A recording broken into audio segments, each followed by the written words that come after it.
Bab 074 20. Dengan langkah perlahan, mereka berjalan memasuki rumah Pak Slamet. Hati Dewi berdebar kencang, tangannya erat menggenggam tangan Aryo. Ia tahu, apa yang akan mereka dengar mungkin akan mengubah seluruh hidupnya. Bu Yati menenangkan dirinya dengan terus melantunkan doa dalam hati. Di dalam rumah, Pak Slamet sudah duduk menunggu di ruang tamu. Wajahnya tampak sedikit tegang, tetapi matanya menyiratkan ketenangan. Ia berdiri saat mereka masuk, menyambut dengan sopan. "Selamat datang. Silakan duduk," ucap Pak Slamet, mempersilakan mereka duduk di kursi yang sudah disediakan. Aryo lalu memperkenalkan dirinya dan istri serta mertuanya kepada Pak Slamet. Setelah semua duduk, Pak Slamet menghela napas panjang sebelum berbicara. "Saya sudah menunggu lama untuk momen ini. Tapi sebelum saya bicara, saya ingin memastikan sesuatu." Ucapan Pak Slamet terhenti dan dia mulai mengamati sekilas wajah Dewi dan Bu Yati. Suasana di ruangan itu menjadi sunyi. Dewi menggenggam tangan Aryo lebih erat, mempersiapkan dirinya untuk mendengar kebenaran yang selama ini tersembunyi. Pak Slamet menatap Dewi dan Bu Yati dengan tatapan serius sebelum berkata, "Jadi, Ibu ini istri Pak Haris, dan Mbak Dewi ini anak dari Ibu dan Pak Haris." Bu Yati melirik Dewi sejenak, mengatur napasnya sebelum menjawab, "Iya, Pak. Saya dulu istrinya Mas Haris. Tapi setelah beliau dinyatakan hilang, beberapa tahun kemudian saya sempat menikah lagi dengan orang lain." Ia berhenti sejenak, lalu melanjutkan, "Dan benar, Dewi ini anak saya dengan Mas Haris." Pak Slamet mengangguk, wajahnya menunjukkan kesan mendalam. "Kalau boleh tahu, Ibu, di mana sekarang suami baru Ibu?" Tanyanya, nadanya terdengar hati-hati. Bu Yati sedikit heran mendengar pertanyaan itu. Untuk apa Pak Slamet ingin tahu tentang mantan suaminya, Pak Dodi? Namun ia menjawab jujur, "Saya sudah berpisah, Pak, sama suami baru saya." Dewi dan Aryo hanya diam, memperhatikan interaksi antara Bu Yati dan Pak Slamet. Pak Slamet mengangguk lagi, lalu menarik napas panjang. "Baiklah, sekarang saatnya saya memberitahu tentang keberadaan Pak Haris. Beliau masih hidup." Kata-kata itu bagaikan petir di siang bolong. Dewi menutup mulutnya dengan tangan, tubuhnya sedikit limbung. Untung Aryo duduk di sampingnya, dengan sigap merangkul pundak istrinya. Sementara Bu Yati hanya bisa diam dan air matanya mulai menetes mendengar kalau suaminya ternyata masih hidup. "Kamu nggak apa-apa, Dewi?" tanya Aryo dengan nada cemas. Dewi menggeleng, air mata sudah menggenang di pelupuk matanya. Dengan suara bergetar, ia bertanya, "Jadi, ayah saya masih hidup, Pak?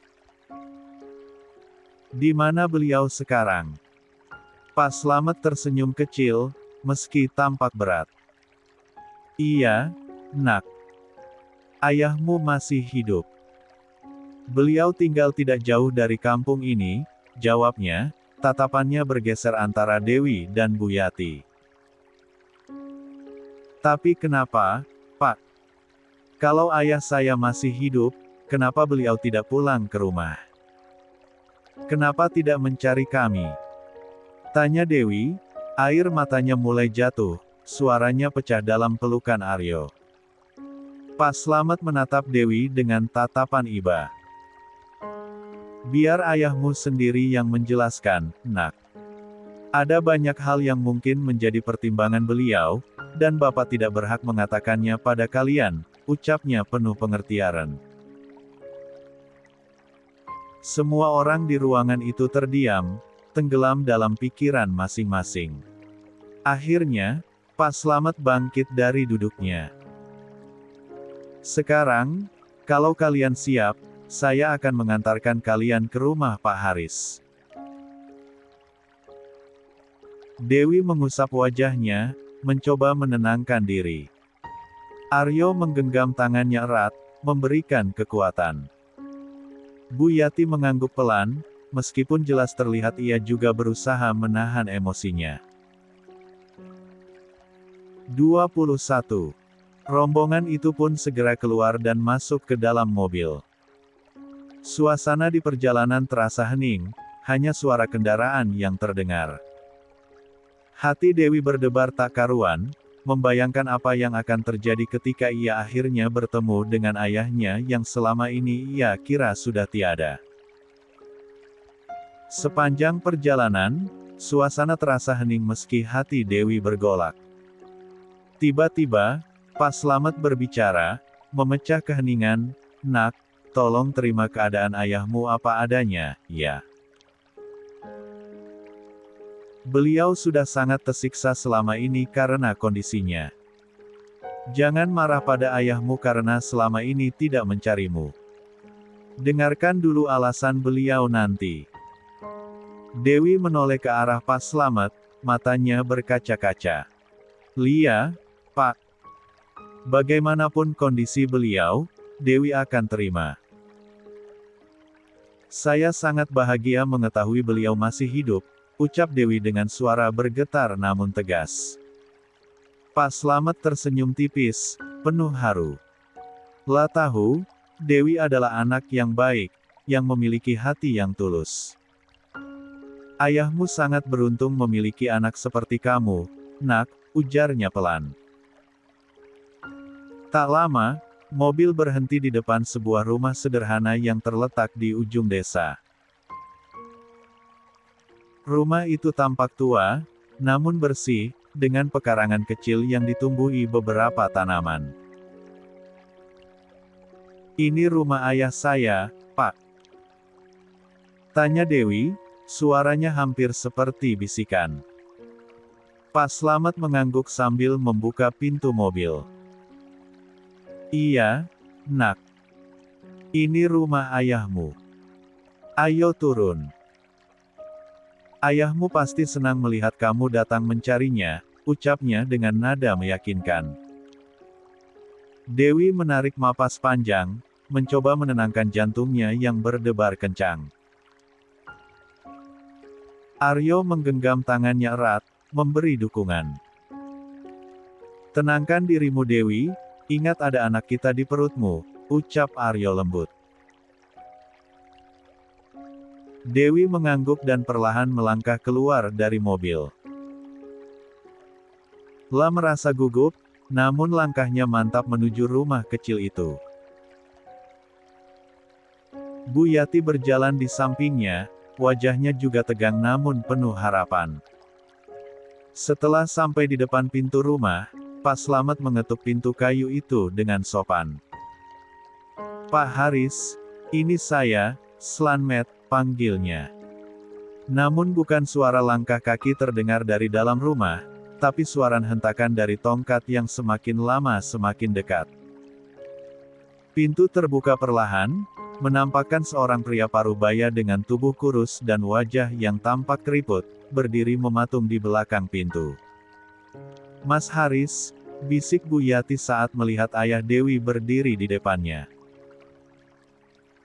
Walau sudah 17 tahun tidak bertemu, tapi ia langsung bisa mengenali wajah laki-laki yang dulu sangat dicintainya tersebut. Dewi berdiri mematung, air matanya langsung mengalir tanpa ia sadari. "Ayah," bisiknya pelan, penuh emosi. Pak Hari lalu menatap Dewi, awalnya dengan bingung, lalu matanya melebar, seperti mengenali sesuatu yang sudah lama hilang. "Dewi?" tanyanya, suaranya serak namun penuh keharuan. Dewi mengangguk sambil menutup mulutnya dengan tangan, menahan tangis yang tak terbendung lagi. Dia langsung melangkah mendekati ayahnya dan memeluk tubuhnya. "Ayah, aku sangat merindukanmu," ucap Dewi disertai isak tangis bahagia. Semua orang menatap haru pertemuan ayah dan anak yang sudah terpisah selama 17 tahun itu.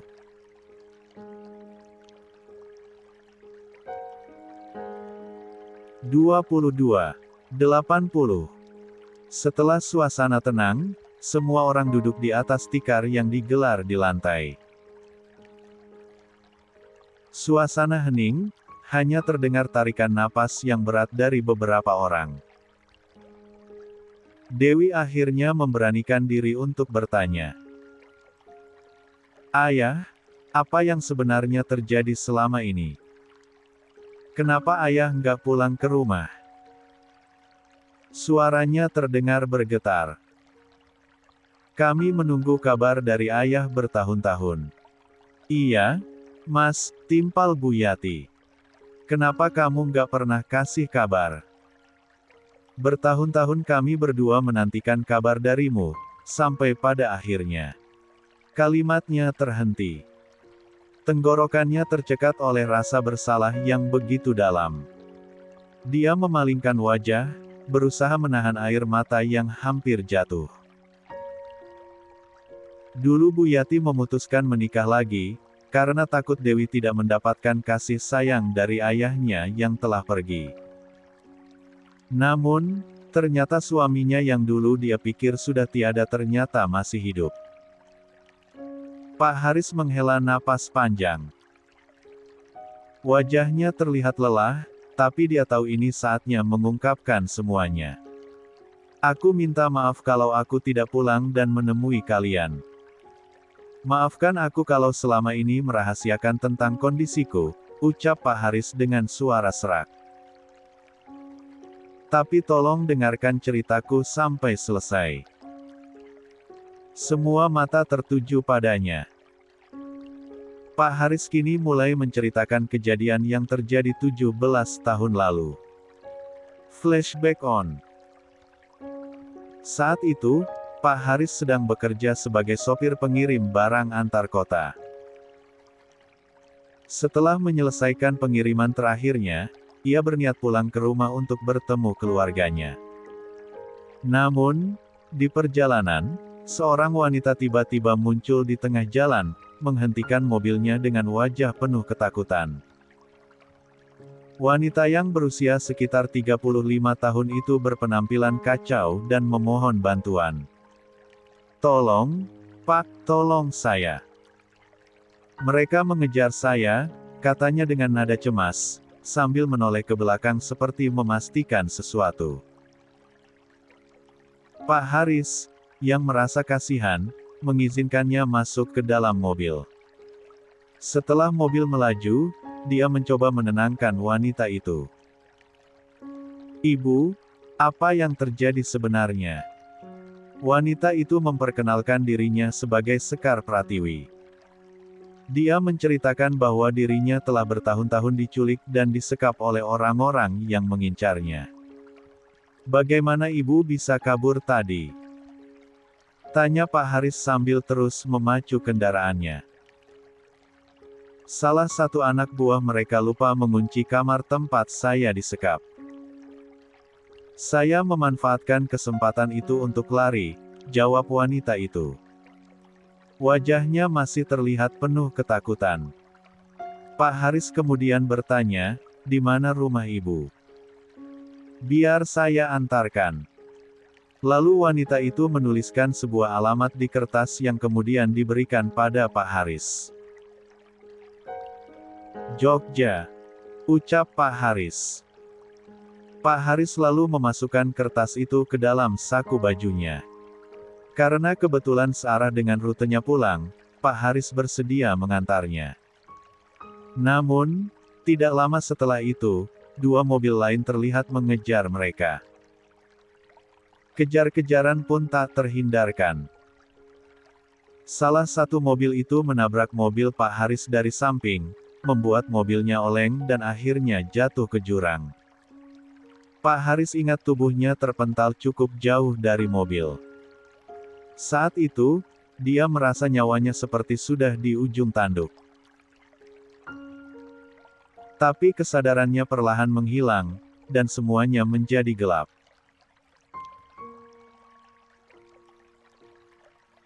(23) Ketika dia sadar, Pak Haris sudah berada di sebuah rumah sederhana. Seorang pria bernama Pak Slamet menemukannya dan merawatnya. Kakinya patah parah akibat kecelakaan itu, membuatnya tak bisa berjalan lagi hingga sekarang. Pak Haris kemudian menanyakan wanita yang bersamanya di mobil. Namun, Pak Slamet berkata bahwa saat dia kembali ke lokasi kejadian untuk menyelamatkannya, wanita itu sudah tidak ada. Entah hilang kemana. Sejak itu, Pak Haris tinggal di rumah Pak Slamet. Dia tidak bisa mencari keluarganya karena keterbatasan kondisi fisiknya. Hanya rasa bersalah yang terus menghantuinya selama bertahun-tahun. Flashback off. Kini, Pak Haris menatap semua orang di hadapannya. Matanya berkaca-kaca. Aku benar-benar minta maaf karena memutuskan untuk tidak pulang. Tapi percayalah, aku selalu merindukan kalian. Dewi menahan tangisnya. Dia memandang ayahnya yang kini begitu rapuh, begitu berbeda dari sosok ayah yang dulu dia ingat. Bu Yati hanya bisa tertunduk, hatinya terasa sangat pedih mendengar semua itu. Tapi dia tidak tahu harus berkata apa. Semua orang larut dalam keheningan setelah mendengar cerita panjang. Sementara itu Aryo hanya terdiam, saat Pak Haris menyebutkan nama Sekar Pratiwi, ada sesuatu dalam diri Aryo yang tergerak. Nama Sekar Pratiwi terasa sangat familiar baginya. Tapi dia menahan diri untuk tidak bertanya lebih jauh. Namun setelah Pak Haris selesai bercerita, akhirnya ia bertanya dengan nada serius, lalu, kenapa ayah nggak melapor ke polisi? Bukannya itu langkah yang seharusnya diambil agar mendapatkan pertolongan? Pak Haris menghela napas panjang sebelum menjawab. Sebelum ayah pingsan, ayah sempat melihat beberapa orang berseragam polisi keluar dari salah satu mobil yang mengejar ayah. Mereka terlihat terburu-buru, dan ayah sempat mendengar salah satu dari mereka berkata kalau mereka harus segera menemukan wanita itu. Katanya, kalau tidak, bos mereka akan marah besar. Raut wajah Aryo langsung berubah. Polisi. Mereka terlibat. Itulah yang ayah takutkan, lanjut Pak Haris. Makanya ayah melarang Pak Slamet untuk melapor. Ayah khawatir para penculik wanita itu bekerja sama dengan polisi setempat. Kalau sampai identitas ayah atau Pak Slamet diketahui, kami pasti dalam bahaya. Makanya ayah memutuskan bersembunyi di sini, karena tidak ingin kalian terlibat. Karena sampai 3 tahun setelah kejadian itu, masih sering ada orang yang mencari bapak ke rumah Pak Slamet. Aryo mengangguk pelan, mencoba mencerna penjelasan itu. Pantas saja kasus ini tidak pernah terungkap selama 17 tahun. Berarti ada yang sengaja menutupinya, ucap Aryo dengan suara datar namnun penuh arti. Dewi yang dari tadi penasaran akhirnya membuka suara, tapi kenapa, Mas? Siapa sebenarnya wanita yang ayah tolong itu? Apakah dia orang penting? Pak Haris mengerutkan alis, mencoba mengingat lagi detail tentang wanita itu. Kalau dilihat dari wajah dan cara bicaranya, dia sepertinya dari kalangan terpandang. Cantik, bicaranya sopan, dan penuh wibawa. Dia sempat bercerita kalau dirinya diculik oleh seseorang yang ingin merebut posisinya. Posisi? Maksud ayah, posisi apa? Desak Dewi. 24. Katanya, dia punya seorang teman yang sangat iri padanya. Temannya itu bekerja sama dengan kekasihnya untuk menyingkirkan dia. Temannya itu ingin merebut suami wanita itu, yang berasal dari keluarga kaya raya, jawab Pak Haris. Aryo menyandarkan tubuhnya ke dinding, matanya terlihat berpikir keras. Kalau begitu, kasus ini bukan hanya penculikan biasa. Ada permainan besar di baliknya. Dan kalau benar polisi terlibat, ini jelas lebih rumit dari yang kita kira.